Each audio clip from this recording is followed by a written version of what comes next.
Good evening, good afternoon, or good morning, based on where you're tuning in from. So, this message is going to be, as you can see, it's already a little different from what I normally do. This is an audio message, and I normally do like more videos, but I'm just trying this out. So, to dive into the message of today, we're going to be talking about the gift of choice. And this gift of choice has been there from the beginning, from where Adam and Eve were in the garden and chose to take the apple, to take the forbidden fruit. That was a choice. So this gift of choice was there in the beginning, but it's normally not like focused on. It's normally not acknowledged and not like embraced and like dwelled upon. Let me explain why. The gift of choice is the gift that God gave us, right? And when it comes to temptation, and when it comes to the devil tempting you and you fall into sin, most people start saying that I blame the devil. He did this, he did that.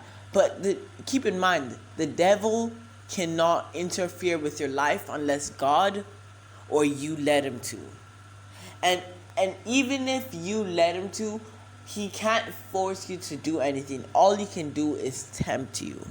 You still make the decision to either fall into sin or get out of it. You still make the decision. But most of us, when we fall into sin, instead of actually acknowledging that we did something wrong, we start to blame it on the devil and say that it was his fault. That if he didn't do this, I wouldn't have fallen to sin. Yes, but you chose to open a gateway or a door for him to tempt you, and you chose to fall into the sin. You chose. It's a choice. And you might be asking yourself, this is hard. Why didn't God put all the desires for temptation, for sexual immorality, for an example, for when I'm married, so I don't even have to deal with it, because it'll only come when I'm married? Well, he didn't do that because he still wants you to choose. He still wants he wants you to have free will, for you to be able to choose whether you want to go the right way or the wrong way. God has given you the gift to differentiate whether from right and wrong. So you know what's right and wrong, but he still wants you to choose. He's not going to force you. That's why he's still there knocking on your door, waiting for you to accept him into your life. But he still gives you the gift of choice. He's ready to accept you. And the gift of choice can be used in many different scenarios, not necessarily having to do with sin. It can be used in faith. Let's just say faith. You see, there's one thing to believe in God when everything around you is doing well, and when everything around you is all butterflies and rainbows and like kitties and like all stuff like that.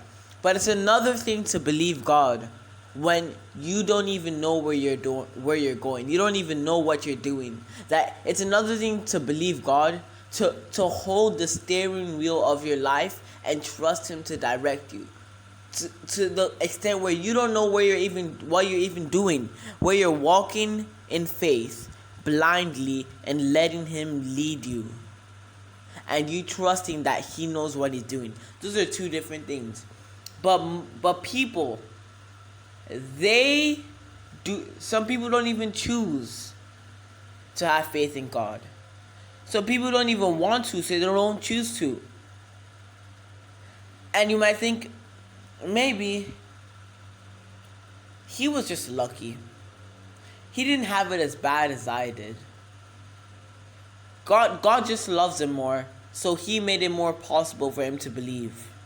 But every scenario that you're in and you fail and you start blaming it on the case scenarios or the situation that you're in, God can bring another person that was in a even worse case scenario than you were, and he still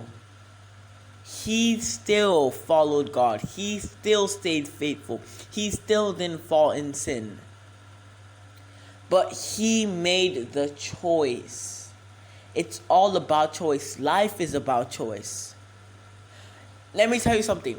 No matter how much you pray for a specific temptation, no matter how much you try to do something and you ask God to do it, the whole world can pray for you. But if you never make that decision, you will never be free of that sin or temptation or addiction or habit, because you haven't made the right decision. You haven't made the right choice. It's all about choice. And until we realize this, we keep on blaming it on the devil. But the power of choice, the power of choosing what you want when you want it, it's so wonderful. You can't. It doesn't mean you have to use it in a bad way. You can choose to follow God. You can choose to stay away from those type of people. You can choose to have your devotion. You can choose to follow Him. You can choose to trust in Him. But it's all about choice. It's all about choice. It's always been about choice. And until we realize this, we're going to keep on blaming it on the devil. We're going to keep on saying that is his fault. And that's what I wanted to share to you guys today. I hope you actually gained something from this message. I hope you actually understood it. It's my first one like this, so I'm trying. Have a great day or night. Bye.